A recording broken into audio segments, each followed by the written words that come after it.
friends, in this session we will be discussing about introduction to sequential logic design. Sequential circuits consists of combinational circuits to which storage elements are connected to form a feedback path specified by time sequence of input and output and internal states. Two types of sequential circuits are there, synchronous and asynchronous. Here we are having the combinational circuit, input is applied, certain memory element is there, feedback is applied from these, and we are having certain output. Asynchronous circuit. Asynchronous sequential circuit, also called event driven circuit, does not have any clock to trigger change of state. State changes are triggered by change in input signal. In clock driven synchronous circuit, all the memory elements change their state together. In spite of all the advantages it offers, there are certain limitations with such circuit, the most important being the speed of operation. This is limited by the clock frequency, since the state change can only take place at a time t is equal to nt, where t is the time period of the clock signal and inverse of frequency, and n is any integer number. A synchronous sequential circuit is the solution to this problem. However, design of a synchronous circuit is very complex and has several constraints to be taken care of, which is not required for synchronous circuit. Analysis of asynchronous sequential circuits. In synchronous system, we use clock driven flip-flop, which cannot work in asynchronous system. Transition table is useful to analyze an asynchronous circuit from the circuit diagram. Let us see how two input AND gate and two input NAND gate behave with output feedback to one of its input. AND gate. The two input AND gate with output fed back as one input is shown in figure 1 here. The effect of propagation delay of the gate, say tau. Tau is the propagation delay. The final time after which gate reacts to the input is shown here in figure B.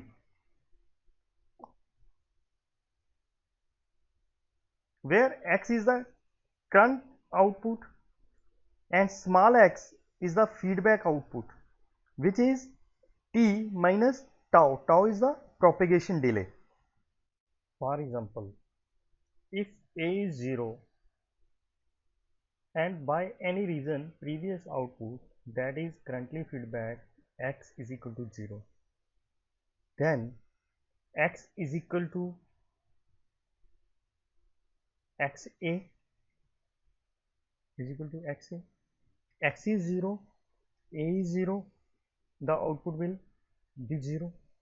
After a time tau, this x is 0, and since a is 0, the output will be 0. It means it will remain at 0 even after the propagation delay. So this is a stable state. The circle here represents the stable state. Now, if a is 1 and x is 0 and x1 is 1 and a1 is 1, positions are also stable, as in each of these cases the output and this x, they do not change and remains equal. So no change in the output is there.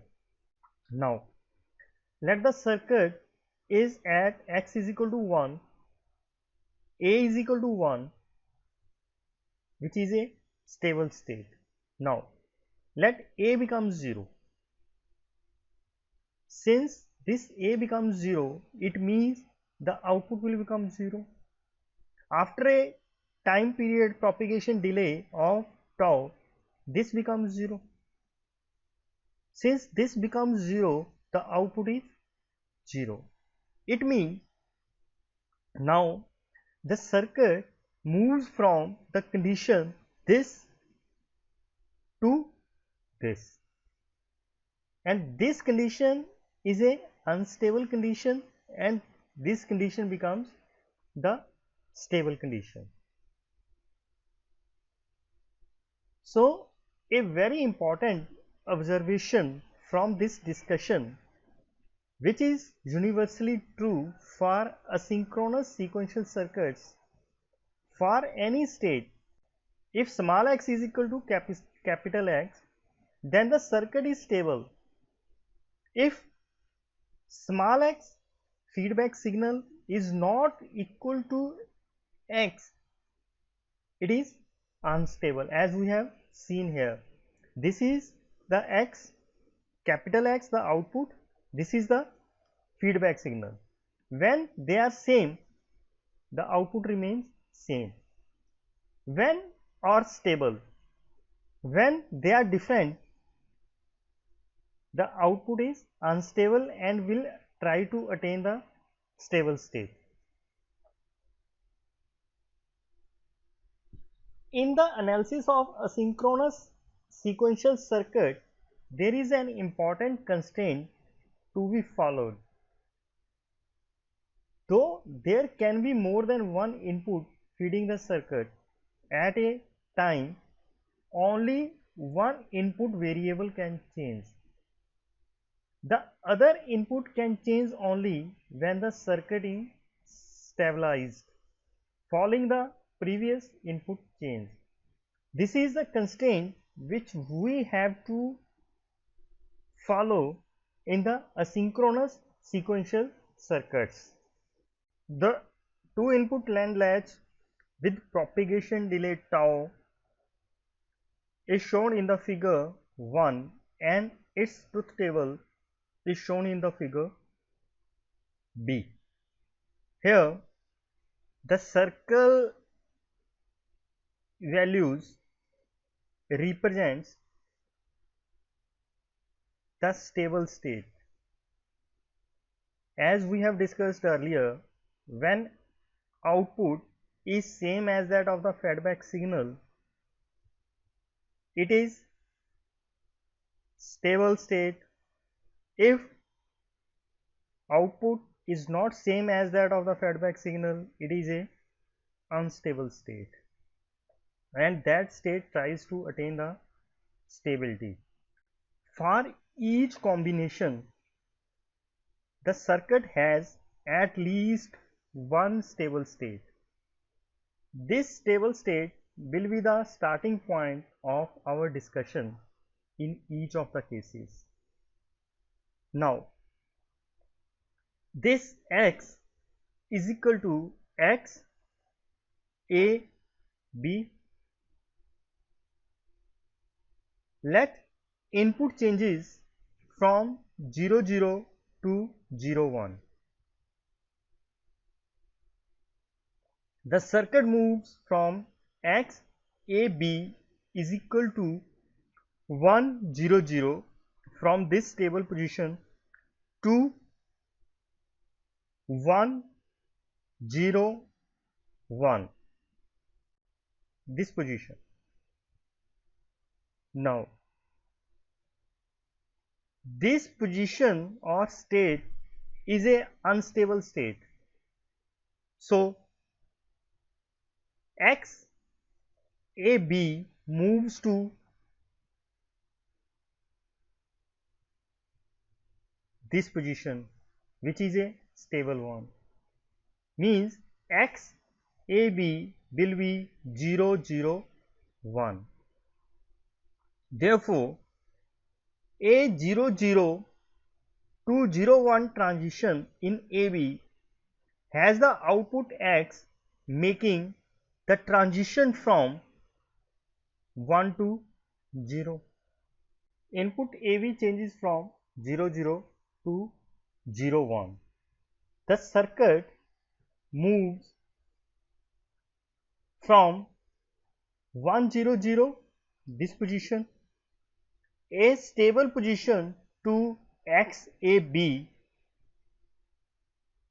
1 1 0, which is another a stable position. So a 0 0 to 1 0 transition in AB does not alter the value of the output X. Here it remains 1.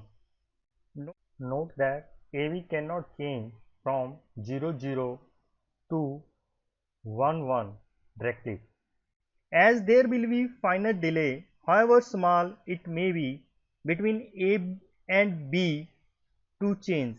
Thus, the transition path of AB is either 0 0, 0 1 to 1 1. If this is the transition path, then the output will change from 1 to 0 to 0, or the path will be 0 0 to 1 0 to 1 1, and the output will be from 1 0 here to 1, then to this point 1. Depending upon which of A or B changes earlier, therefore output is 0 or 1 depends upon on the intermediate value, and in asynchronous logic design such transitions are not allowed, since we do not know the final output whether it will be 0 or it will be 1. So these type of situations must be avoided in asynchronous design. In this way, by looking at other possible transitions of state X, A, B for input change, and the transition table for latch will be here. For 0 0 to 0 1, the states will be 1 0 0 to 1 0 1 to 0 0 1, and the output will be from 1 to 0 to 0. Similarly, for 0 0 to 1 0, it will be 1 0 0 to 1 1 0, and the output will remain from 1 to 1. Here in this case, from 0 1 to 0 0, we have to go for 0 0 1, 0 0 0 to 1 0 0, and the output will be changed from 0 to 1 to 1. In this way, the whole transition table for latch is formed. Now we are discussing with the very important topic of asynchronous design, the state reduction. It is always useful to check state redundancy before going for the actual circuit design. Removing the state redundancy step helps in generating the circuit in a simpler way and with less hardware. Two states are equivalent if they have the same output and go to the same equivalent next state for each possible inputs. For example, in this case, we are having a present state, we are having a next state, we are having certain outputs. Now A and B are equal if its outputs, they are equal. Similarly, we can say the same thing for C and D. They can be equal since their outputs are equal.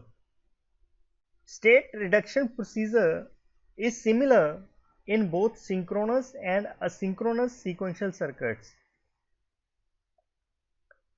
Now the method is the implication table method. The step 1 is build the implication table.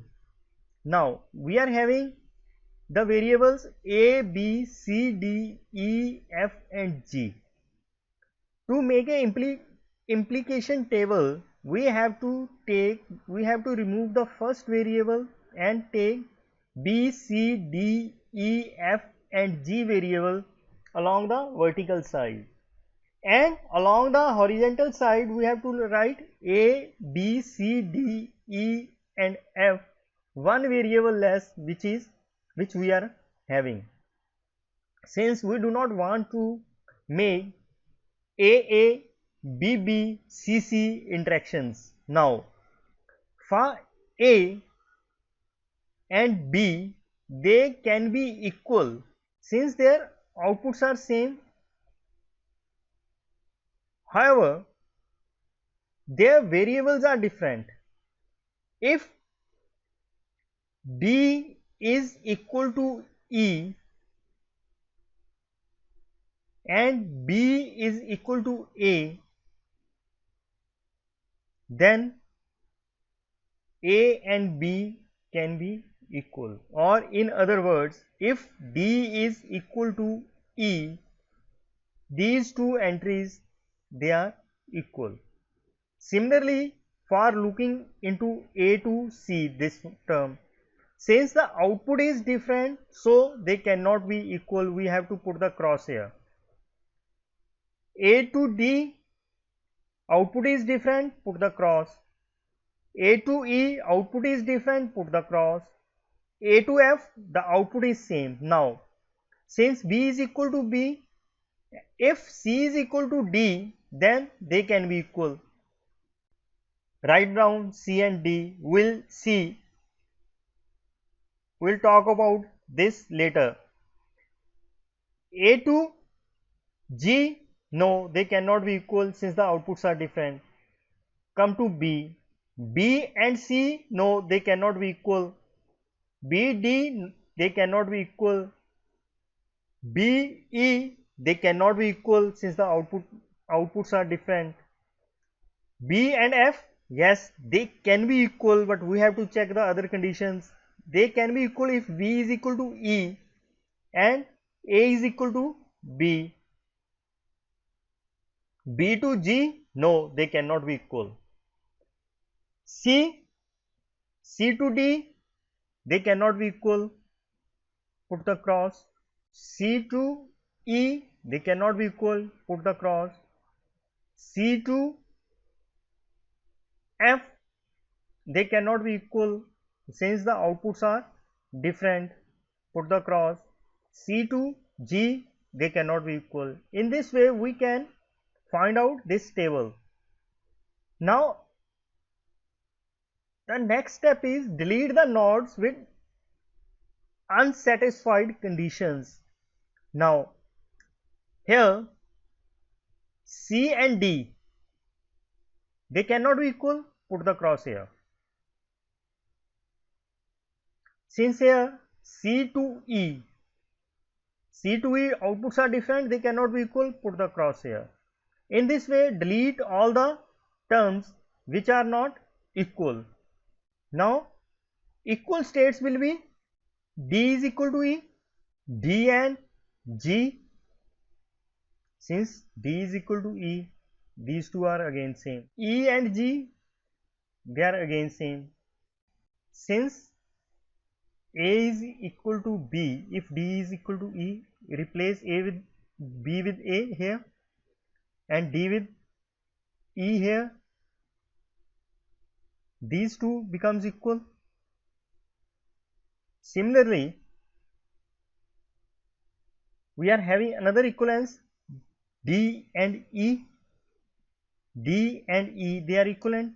It means E can be replaced by D. Here D is again equivalent to G since E is equal to D, so it can also be replaced, and the reduced table comes out to be this one.